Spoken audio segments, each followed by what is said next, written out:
2021 began with a worldwide ambition to vaccinate as many people as possible against COVID-19.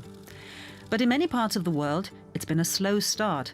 There aren't enough vaccine doses available yet, and sometimes logistical problems add to the shortages. That's why the UK decided to simply delay the second vaccine dose to increase capacity. We should prioritise having as many people getting the first dose as possible.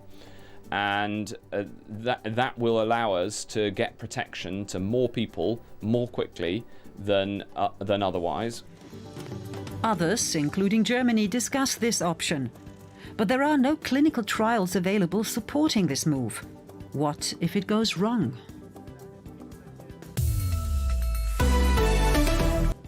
What indeed. Hello and welcome to our COVID-19 special. I'm Monica Jones, and like many of you, I'm waiting for my turn to get vaccinated. But I don't want to be a guinea pig. So I'm not quite sure what to make of those developments. And in a moment, I'm going to ask a virologist about this. But first, a look at where we're actually at with COVID-19 vaccines. Only a handful of different vaccines have been authorized so far. Some countries have already kicked off vaccination campaigns.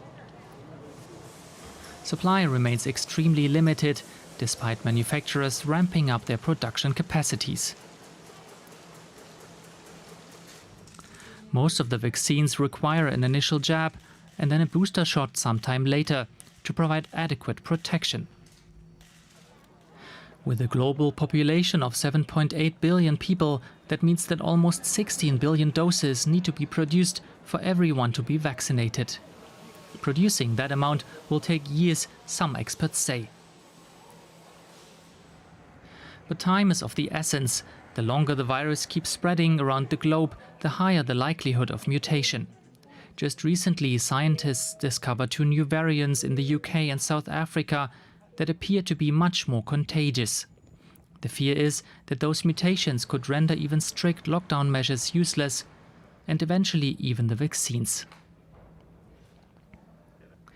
Now experts are trying to find ways to get more shots into more arms. The discussion is focused on 3 options. The first option is to delay the second dose. That would mean more people could have a first shot, which might provide some protection. The UK and Denmark have approved the measure and are about to put it into practice. But some experts warn that immunity might wane in the weeks following the initial shot. That could create ideal circumstances for the virus to mutate and become resistant. The second idea is to cut the doses in half, which would double the number of people that could be vaccinated. While there are indications that the immune response is the same, experts say we can't know for sure. The third option is to combine 2 vaccines so that the composition of the booster is different from the initial one. The reasoning behind that idea is that both the AstraZeneca and BioNTech vaccines target the virus's spike protein, but with 2 different methods. The problem is, none of the proposed alternatives has been tested so far. Now, trust is everything, and for many, getting a brand new vaccine is already a leap of faith. So let's talk more now with Julian Tang. He is Honorary Associate Professor and Clinical Virologist at the University of Leicester. Good to have you with us. Tell me, isn't it a bit risky to change the way we use those vaccines on patients without proper clinical trials to back up those changes as to how the vaccines are administered? Okay, so we do have some data on first dose efficacy for both the vaccines, Pfizer-BioNTech and the AstraZeneca vaccine. Although the clinical trials were not designed to test first dose efficacy only, we do see some protection. And we know from other vaccines, our experience with those vaccines is that the first dose actually does most of the work, with the second dose just being a booster. So most people respond to the first dose, and the first dose will induce a sufficient immunity that can be further boosted by exposure to the virus in the population until the second dose is actually ready. But this is not how they were designed. Certainly BioNTech, Pfizer already mentioned that they are a bit dubious about extending the period between dose 1 and dose 2. So how big is the risk that extending the period between the first and the second jab, or reducing the vaccine dose, which is also talked about, that creates a vaccine-resistant strain of the virus? Yeah, so this is a theoretical risk because you don't have complete immunity. But this vaccine escape mutant can even arise after 2 doses. So if you suppress the replication sufficiently, even with 1 dose, the risk of that mutant arising is a lot less than if you have no doses at all. So if you immunize half the population with 2 doses and the other half with nothing, there's also a risk that mutants may arise in that other half where there's no vaccine protection at all. So the risks are relative, and I don't think there'll be any worse with just 1 dose versus no dose for half the population, essentially. All right. Well, there are various kinds of vaccines. So before we go on, let's just take a look at some of these different kinds, because one is created with deactivated or dead parts of the virus. Another one is called the vector vaccine, and it uses another harmless live virus as a carrier to transport genes from the dangerous virus into cells in the recipient's body. The immune system then detects the offending protein and creates antibodies. And then there are vaccines that use messenger RNA, a part of the genetic viral code, and these vaccines prompt cells in the recipient to produce viral proteins themselves, which in turn then provoke an immune system. So with that at the back of our mind, Julian Tang from the University of Leicester, there is talk about combining different vaccines to make up for shortages or even boost a vaccine's efficacy. Is that safe? Has this been done before? So we've got some experience with the pneumococcal vaccines where we have Prevnar 7, Synflorix 10 and Prevnar 13, mixing and matching some of the doses. Certainly in Singapore, they were doing that without much harm. If the vaccines target the same antigen, the S protein, whether delivered by mRNA or chimeric adenovirus, or even subunit protein vaccines like the flu-based vaccine design, I think the immunogenicity will be fine. Do you feel that people will trust this kind? Because this is all going extremely fast, alone the fact that we have a vaccine already within a year. Do you think that people will trust all those different combinations? So I think we have to explain to the people and make them understand more about the vaccines to give them that confidence that, in fact, what we're doing is just delivering the same antigen to induce the same immune response with just slightly different carriers. And the carriers shouldn't really make that much difference. The carriers just induce the immune response to react even more against that particular antigen and delivering it in a different way to the body to produce that same immune response to that same antigen to protect you against the same virus. So if we explain this to people and try and make them understand, they'll be less anxious about it, just like with anything.